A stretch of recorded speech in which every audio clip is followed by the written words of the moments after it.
Здравствуйте! Вы смотрите проект «Якутия в деталях. Мой доктор». С вами Иван Луцкан. Региональный сосудистый центр Республиканской больницы номер 2, Центр экстренной медицинской помощи, начиная с 2011 года борется с инсультом в регионе. О том, как распознать инсульт, как проходит лечение и реабилитация, мы поговорим с нашим гостем Филиппом Герасимовым, руководителем этого сосудистого центра. Здравствуйте, Филипп Васильевич. Здравствуйте. Давайте немножко о том отделении, которое было организовано уже порядка большого срока, уже более 10 лет прошло. Как организована работа в отделении? Отделение организовано в 2011 году. Да, представляет из себя региональный сосудистый центр, который оказывает помощь пациентам, поступающим с инфарктом миокарда и с инсультом. Соответственно, у нас есть отделение, которое занимается пациентами, поступающими с инфарктом миокарда. Также есть отделение, которое занимается пациентами, поступающими с инсультом. Сколько всего сотрудников работает в отделении? Я точно вам сейчас навскидку не скажу, но смотрите, мы обеспечиваем работу 24 часа 7 дней в неделю. У нас есть дежурные анестезиологи, это где-то 3 человека, дежурный кардиолог 2, дежурные неврологи 3 невролога. Вот, соответственно, плюс средний медперсонал, младший медперсонал, да, потом наша работа же заключается не только вот в работе нашего отделения, да, а совместно с нами работают еще вспомогательные службы, служба ультразвуковой диагностики, компьютерной томографии, также работают наши хирурги с нами, рентген-хирурги, нейрохирурги, вот, поэтому, так вот посчитать именно вот сколько человек, я думаю, не смогу, но вот довольно-таки комплексное учреждение, комплексная работа у нас проходит, поэтому много человек принимает участие в работе. А сколько коек в РСЦ на базе РБ-2? На текущий момент у нас есть 16 коек кардиологии, плюс 6 коек реанимации, прикрепленные к кардиологии, и 24 койки неврологических для пациентов с острыми нарушениями мозгового кровообращения и 9 коек реанимационных, также прикрепленных к ним. Вот если ставить задачи, которые регулярно, каждый год возникают перед отделением, какие они? Тут, наверное, более медицинский ответ, наверное, будет, да, потому что все-таки мы отчитываемся именно же по медицинской теме, да. Соответственно, основная задача у нас стоит на ближайший год-два — это увеличение числа тромболитической терапии пациентам, поступающим с инсультом, увеличение числа внутрисосудистых реканализаций, да, то есть пациенты, которые, например, вышли из окна тромболитической терапии или доставлены в чуть более поздние сроки, у нас еще есть шанс провести внутрисосудистую тромбэкстракцию для улучшения прогноза. Так, и, так как мы, опять-таки, сосудистый центр, мы работаем с центральными районными больницами. У нас есть 10 прикрепленных районов своих, плюс есть центры теле-ПСО. Значит, мы непосредственно по телемедицинскому оборудованию проводим видеоконференц-связь с этими районами, когда там поступает пациент с подозрением на острое нарушение мозгового кровообращения. Вот. Наш невролог оценивает статус и коллегиально принимается решение о проведении тромболитической терапии. Вот. И наша задача увеличить доступность тромболиза при ОНМК в районах и также наращивать число вот этих вот тромболитических терапий. Несколько лет назад вышел приказ с учетом открытия кардиососудистого центра в городе Якутске о возникновении 2 центров в городе Якутске, которые принимают соответствующие районы и по дням недели. Да. Вот давайте, чтобы понимание было, когда, в каком случае, куда кого повезут. Да, у нас действительно есть распределение по дням недели. 3 дня в неделю принимаем мы, 4 дня в неделю принимает кардиососудистый центр. Это сделано, в первую очередь, для того, чтобы увеличить число коек, да, чтобы само оказание помощи пациентам стало доступней. Да, чем больше коек, тем больше пациентов можем принять. Соответственно, раньше мы сможем реагировать, да, при возникновении какого-то острого события сосудистого. И также мы поделили районы в соотношении тоже там получается, коек больше, да, там примерно 60% населения относится к СЦ и где-то 40% относится к нам. Это, ну, довольно-таки грубо я подсчеты провожу. Вот. Но вот что касается районов, да, как выстроена работа с прикрепленными районами, да, они отправляют нам документы на консультацию. Если это консультация экстренная, то в течение часа мы отвечаем, да, и забираем пациента, например, на себя. И то же самое происходит в кардиососудистом центре. Отличие, наверное, единственное будет в том, что в кардиососудистом центре же есть еще отделение кардиохирургии. Соответственно, они оказывают... кардиодиспансер там есть, да, они оказывают, ну, более такую специализированную именно кардиологическую помощь. Вот. А вот в плане ОНМК, ну, я думаю, у нас примерно паритет идет. Вот статистику сравнивали за последние годы. Как-то она меняется с точки зрения осложнений после инсульта? Или раннее выявление, наоборот, повысилось? Тут, знаете, да, там даже, наверное, не раннее выявление идет, скажем. Есть такой, да, показатель, что госпитализация в течение 4,5 часов от начала заболевания. Да, он у нас немножко вырос, но это опять-таки вот тот показатель, который, скажем, улучшается, да, когда есть постоянная информационная поддержка. Значит, также значительно у нас улучшилась реабилитация, вот, особенно после новых приказов, новых НМИЦ, сформированных в 2021-2022 году. Значительно активнее стали реабилитировать, больше возможностей появилось финансирование для того, чтобы закупить оборудование и развивать вот это направление. Да, то есть пациенты с инсультом, они по большей части уже выходят подготовленными, по крайней мере физически подготовленными к своей обычной жизни. Ну вот если посмотреть по тем нозологиям, которые к вам госпитализируются, инсульты, инфаркты, вот по поводу инсульта, все-таки в чем его основная опасность и какие два основных вида инсульта выделяют? Два основных вида инсульта — это ишемический инсульт и геморрагический инсульт. Если сказать по-простому, ишемический инсульт — это нарушение поступления крови в головной мозг, да, вследствие чего происходит голодание нейронов и довольно-таки быстрая их гибель. То есть там буквально от 3 до 5 минут начинается гибель нейронов, и чем дольше вот этот вот период от начала развития инсульта, тем более пагубные, тем более необратимые последствия мы имеем. Да? И второй вид инсульта — это у нас геморрагический инсульт. Это у нас, ну, если по-другому сказать, это кровоизлияние у нас головной мозг. Чаще всего это бывает на фоне либо повышенного артериального давления, либо на фоне возникновения аневризм в сосудах головного мозга. Значит, оба они чаще всего, вот как я сказал, да, бывают при повышении артериального давления, да, только в одном случае это у нас формируются внутри сосуда атеросклеротические бляшки, которые нарушают кровоток. Также при разрыве этой бляшки у нас может произойти тромбоз сосуда, и в этой зоне, соответственно, у нас происходит зона ишемии. Почему инсульт довольно-таки опасное заболевание?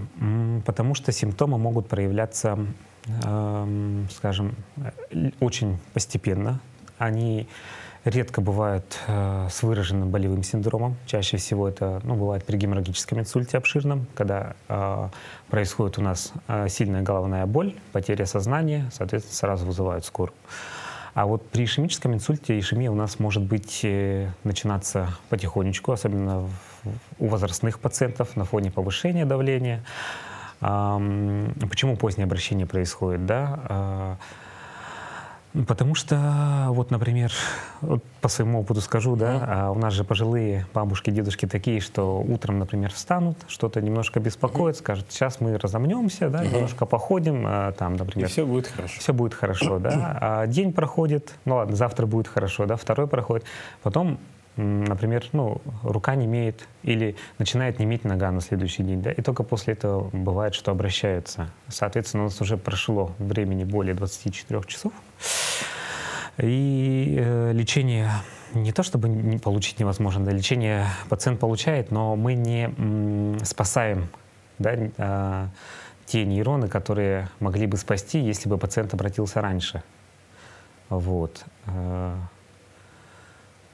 в случае с геморрагическим инсультом? В случае с геморрагическим инсультом, если это происходит кровоизлияние, да, но часто это бывает вот резко, внезапно, и изредка при аневризматических болезнях, когда много аневризм в сосудах головного мозга, в зависимости от локализации, бывает, что кровь у нас потихонечку подтекает. Но там симптоматика другая. Вот. Чаще она все равно с головными болями сопровождается, поэтому тут должна быть настороженность уже врачей поликлиник, врачей скорой помощи. Вот есть какие-то области головного мозга, где чаще всего возникает лобная доля, затылочная, височная? Да, есть. Основное у нас идет это при ишемическом инсульте, это среднемозговая артерия. Видимо, анатомически так сложилось, что чаще происходит, но это происходит именно при виде инсульта, который называется атеротромботический. Да? То есть у нас есть атеросклероз сосудов, и, например, при разрыве бляшки или при каких-то таких последствиях получается, что вот эти вот тромбы, они забивают именно среднемозговую артерию. Плюс ее калибр чуточку побольше, зона больше. Вот. Чем это проявляется? Вот, как я уже говорил, это проявляется онемением сначала, да, потерей чувствительности, нарушениями движений. Вот это вот основные симптомы для среднемозговой артерии. А если, допустим, в бассейне другой артерии, тогда как? У нас получается головной мозг, он содержит разные зоны, которые отвечают за разные функции. Да? Лобная доля — это у нас мыслительная часть. Довольно-таки коварная зона, если в зоне передней мозговой артерии, потому что, особенно если человек незнакомый, может случиться, что у пациента нарушается поведение, а его могут принять, особенно незнакомые, да, прохожие, что он выпил, например. Да. Средняя мозговая замечают чаще всего, потому что происходит вот нарушение чувствительности, нарушение движений. И задняя мозговая у нас там находится и мозжечок, и зрительный центр. Поэтому либо нарушения со зрением чаще возникают, либо вот нарушение координации. Да? То есть утром встали и упали. Грубо. И не потому что там руки-ноги не держат, а потому что голова закружилась очень сильно. Вот. Это вот к тому, что я про симптоматику инсульта, чтобы понимание было, как его распознать. Чтобы понимание было, есть такая очень хорошая шкала, называется FAST, именно чтобы даже человек не знающий, да, мог заподозрить инсульт. Называется она FAST, включает в себя, получается, 4 основных, скажем, момента, да, это первое face, лицо, да, мы, например, просим человека, если у нас есть какое-то подозрение, улыбнуться. Там бывает асимметрия лица, то есть у нас уголки рта при улыбке же поднимаются, а при инсульте может случиться так, что одна половина у нас просто останется на месте. Все дальше арм, потом смайл. Да. А потом, значит, руки, движения в конечностях. И третье — это речь. Речь. Просим произнести имя. Если у человека не получается нормально произнести имя, тоже есть необходимость вызывать скорую помощь. На современном этапе лечение инсульта как выстраивается? При появлении симптомов это как можно быстрее вызвать скорую помощь. Скорая помощь приезжает, ставит предварительный диагноз, дальше она везет, если это в городе, то это в КСЦ, РСЦ. Вот. Здесь при поступлении сразу же пациент осматривается неврологом. Если есть подозрение, незамедлительно идет на компьютерную томографию. Параллельно при осмотре устанавливается время возникновения симптомов. Если симптомы там менее, допустим, 4,5 часов, да, снимок у нас готов обычно минут через 20, через 30, соответственно, уже принимается решение о проведении тромболитической терапии. Да, анализы взяли при поступлении, результаты анализов через 30 минут, и в течение часа уже начинается тромболитическая терапия. Если показаний для тромболизиса нету, инсульт подтверждается, и по КТ у нас есть зона зона оглушения, так называемая. Это клетки, которые уже не получают кислород в достаточном количестве, но они еще живые, то в таком случае пациент подается в рентгеноперационную для проведения внутрисосудистой реканализации. В районе, как это происходит, да, тоже нужно вызвать скорую. Скорая приезжает, ставит предварительный инсульт. Сейчас у нас в районах довольно-таки много компьютерных томографов стало в центральных районных больницах. Поэтому этого пациента стараются максимально быстро доставить в центральную районную больницу для проведения компьютерной томографии. Проводят компьютерную томографию, параллельно звонят уже либо к нам, либо в КСЦ для того, чтобы согласовать, точнее уже к нам звонят для того, чтобы согласовать проведение тромболитической терапии. Наш невролог подключается по видеоконференц-связи, производит тоже осмотр. Опять-таки высчитываем сроки, данные КТ. Причем данные КТ же, они идут еще и в облако сейчас сразу. Соответственно, невролог на месте может, который консультирует, посмотреть, оценить вот эту вот зону пенумбры, да, зону оглушения. И на основании этого уже принимается решение о проведении тромболитической терапии. Более того, если пациент у нас из окна 4,5 часа выходит, но еще менее 24 часов, например, да, мы стараемся таких пациентов тоже максимально быстро к себе забрать. У нас при поступлении мы снова проводим компьютерную томографию с контрастным усилением для того, чтобы выставить уже показания для проведения внутрисосудистой тромбэкстракции. Вот сразу же вопрос возник по ходу рассказа. Санитарная авиация, ну, с учетом того, что большинство пациентов доставляется именно этим способом, бывает, что, ну, и ко мне обращаются люди уже как там, к депутату и как коллеге врачу. Вот, мол, не едет за нами санитарная, не летит вертолет. Вот не дают возможность. Вот в каких случаях нельзя транспортировать пациента? Нельзя транспортировать пациента, обычно это уже глубокое угнетение сознания, да, кома 2, кома 3. Вот. И либо пациент находится уже на вазопрессорах, то есть это препараты, которые искусственно поддерживают артериальное давление, да, заместительные также проводится замещение функции дыхания. Риски от транспортировки этого пациента гораздо выше, да, что привезти, например, его довезут, но во время вот этой вот перевозки, транспортировки у него может ухудшиться состояние. Все-таки пациенты с инсультом, они очень чувствительны к внешнему атмосферному давлению, да, то есть это взлет, посадка, они негативно сказываются на здоровье пациента. Вот. Это к тому, чтобы родственники тоже понимали, что бить в колокола, что ой, там, на мой взгляд, врачи-то всегда все делают для того, чтобы спасти человека. Максимально, да. Тем более сейчас у нас ограничений по вызовам бортов санавиации и так далее нету. Единственное, может быть у нас ограничение, но опять-таки это географически с погодными условиями может быть такое, да. Особенно с севера, если вести, действительно такое может быть. Это уже природные явления, от которых мы никуда не денемся. Но у нас еще есть же сейчас нейрохирург, который вылетает, поэтому даже оперативное лечение бывает, да, пациентам с геморрагическим инсультом оказывается на месте для стабилизации состояния.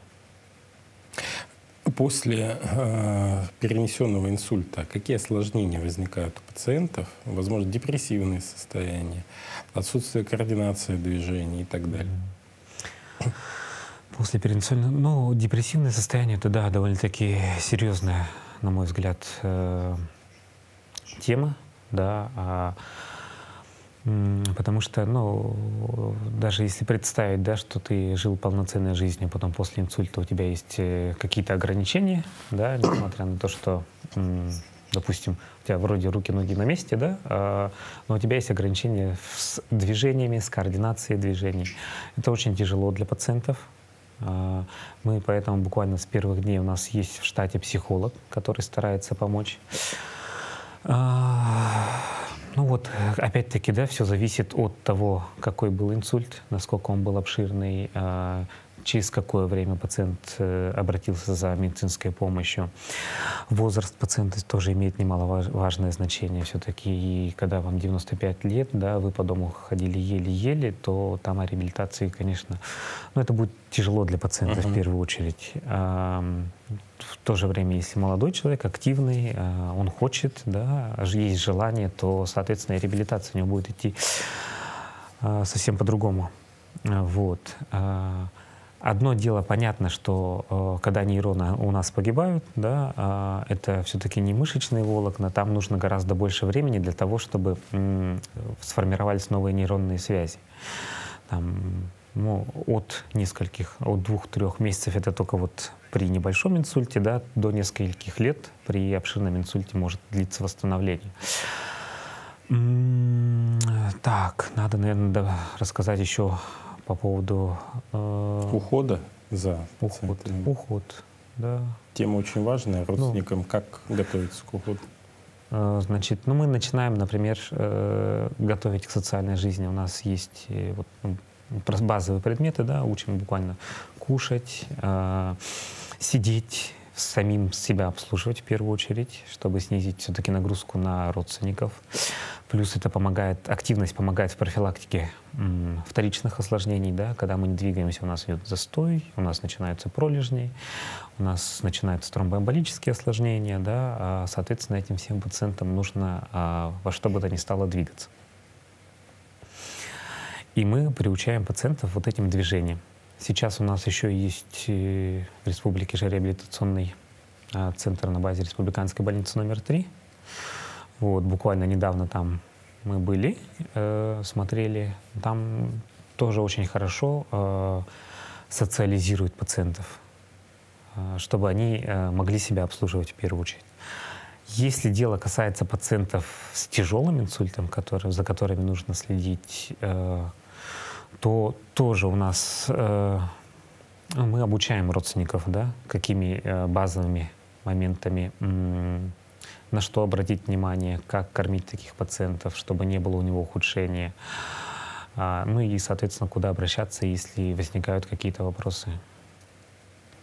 Не могу не спросить и про вторую основную патологию, которую выхаживают в РСЦ. Это вопрос инфаркта миокарда. Что за заболевание и кто чаще всего ему подвержен? Инфаркт миокарда — это у нас гибель тоже клеток вследствие ишемии, да, только это гибель клеток кардиомиоцитов, которые у нас формируют сердце. Происходит это, ну, в первую очередь, это опять-таки атеросклероз, да, атеросклероз сосудов сердечных, который приводит к тому, что у нас нарушается питание. Да. Все, наверное, слышали заболевание ишемическая болезнь сердца. Да. Так вот, это инфаркт миокарда — это исход ишемической болезни сердца. Скажем, не самый благоприятный, далеко, да.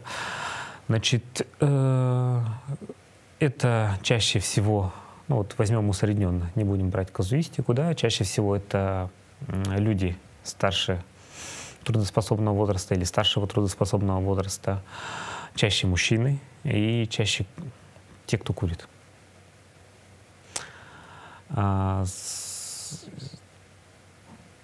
Возраст? Возраст. Ну, мужчины, он достаточно такой расширенный. Просто... Мужчины — это чаще всего от 45 лет, женщины постарше, конечно, это где-то от 59-60 лет. А почему? Вот этот вопрос меня всегда, он чаще обращается, следят за своим здоровьем. Это же во всем мире так. Если вы, да, не везде же, как бы, если мужчина, он должен работать все-таки, скажем, много где в странах, где следят за здоровьем, тоже примерно градация возрастная такая. Психологи дают, скажем, такой интересный момент, да. Мужчины принято, я не знаю, гормонально это или как, но психологически со стрессом справляться самостоятельно, да. Женщины, наоборот, они стресс начинают сразу изливать, соответственно, считается, что именно из-за этого, за счет того, что переживаний меньше... Вот сейчас меня обвинят в сексизме, да? Но при этом пенсионный возраст у мужчин больше, а у женщин меньше. Хотя мужчины живут меньше, инфаркт чаще подают. Значит, раньше надо отдыхать мужчинам. Шучу, конечно, шучу. Мы любим наших женщин.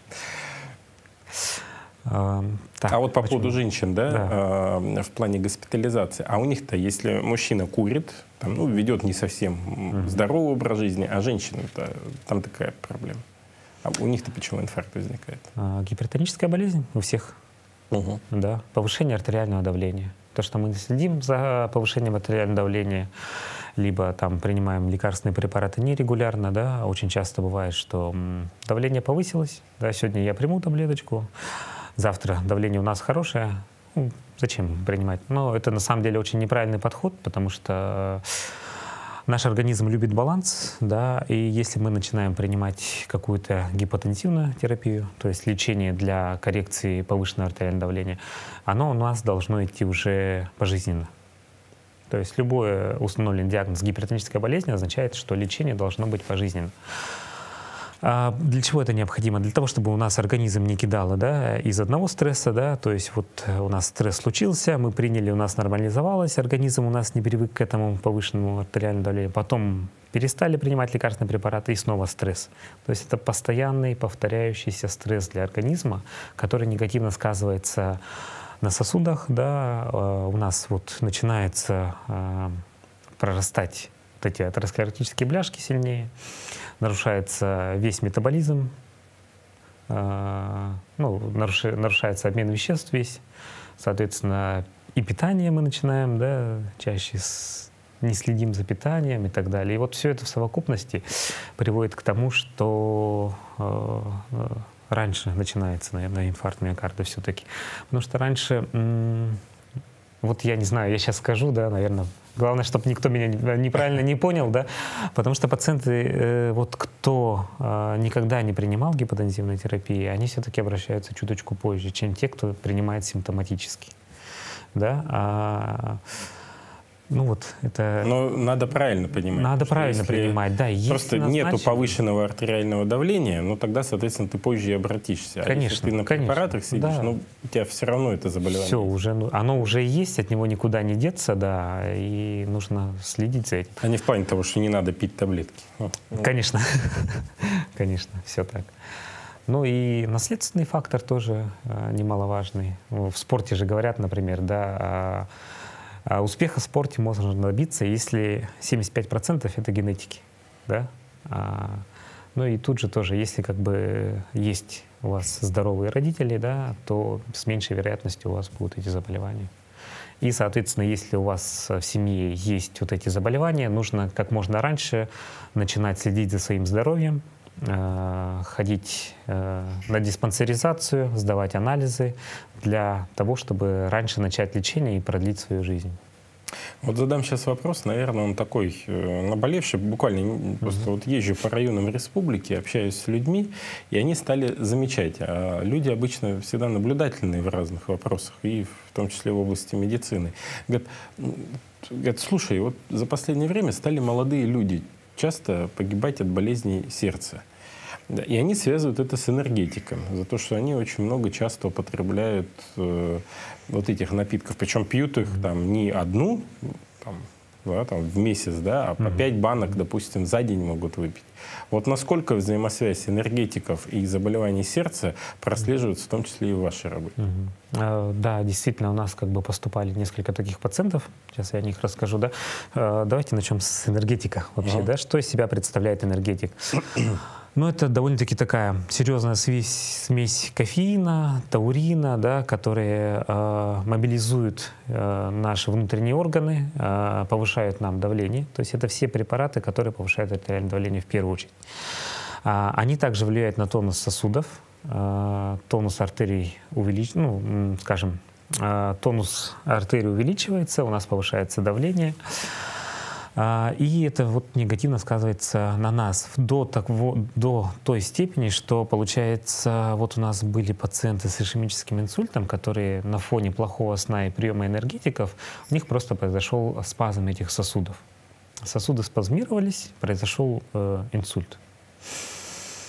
Ну, то есть потом, а почему пьют энергетики? Это же тоже не просто так, да, это вообще в целом ритм жизни, темп жизни у нас изменился, да, то есть винить только энергетики, мне кажется, неправильно.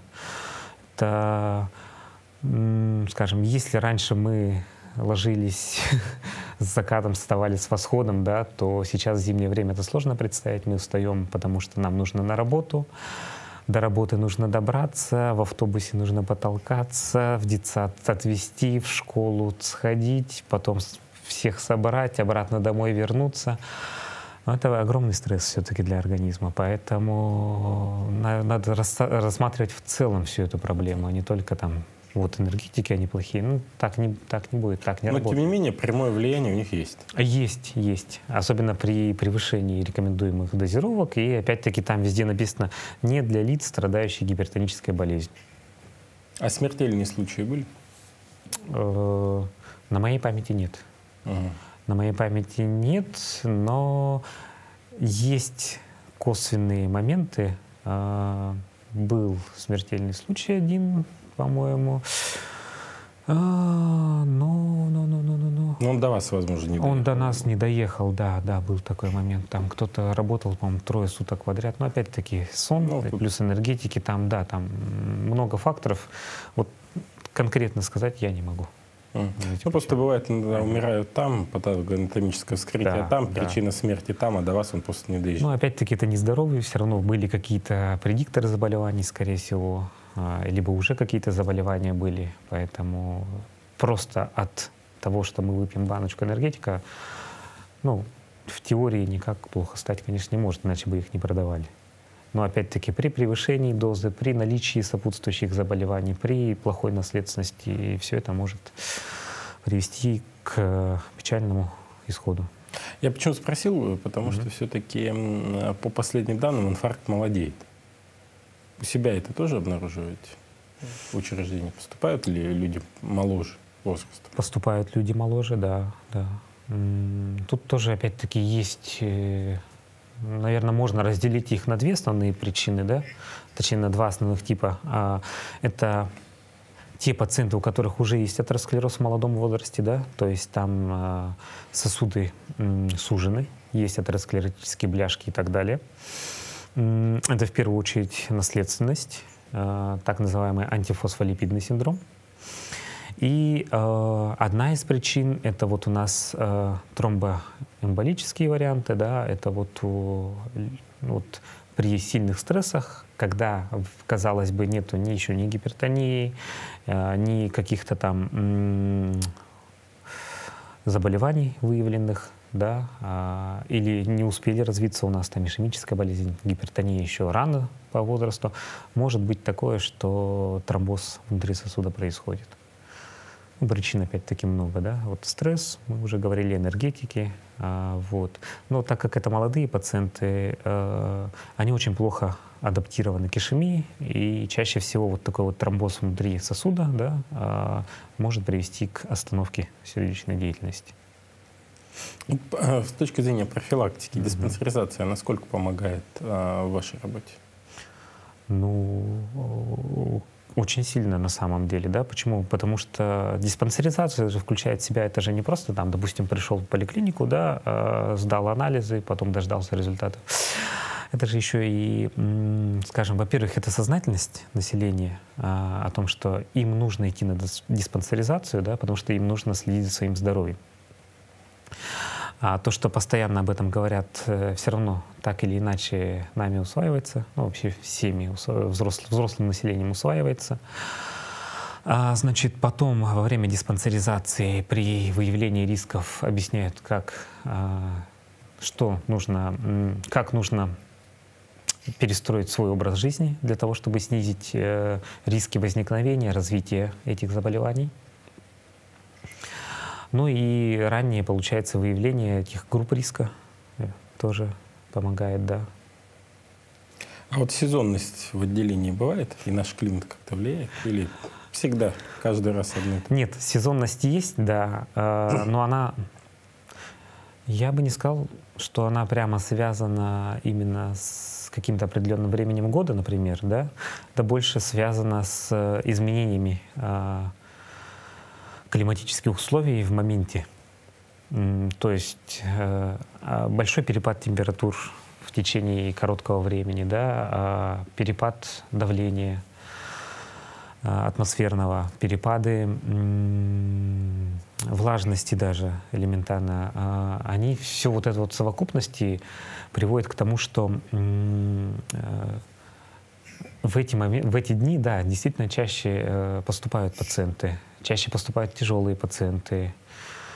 Ну, не в последнюю очередь, опять-таки, фазы лун, магнитные бури. Вот. Да, действительно, есть такое.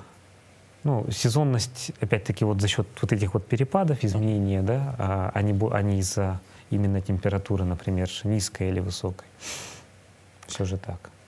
В завершении беседы хочется сказать огромное спасибо коллективу, вам лично за то, что вы спасаете жизни жителей Якутии, потому что это нелегкая работа — спасти и потом в последующем начать первичную реабилитацию пациента с инсультом, с инфарктом, чтобы в последующем качество жизни его повышалось. Поэтому огромное еще раз спасибо от всех пациентов и от коллег тоже. Спасибо. Хочу напомнить, что у нас сегодня в студии был руководитель регионального сосудистого центра Республиканской больницы номер 2 Филипп Васильевич Герасимов. Мы с ним говорили о том, как работает сосудистый центр, какие пациенты, какие первые симптомы возникновения заболеваний, как их предотвратить и какую работу сейчас проводит региональный сосудистый центр для того, чтобы восстановить здоровье пациентов. Всего вам самого доброго. Смотрите нас по будням в 19:15. Мы рассказываем, о чем живет Якутия полностью в деталях, и особенно в программе «Мой доктор» останавливаемся на теме здравоохранения. Всего вам доброго, не болейте. До свидания.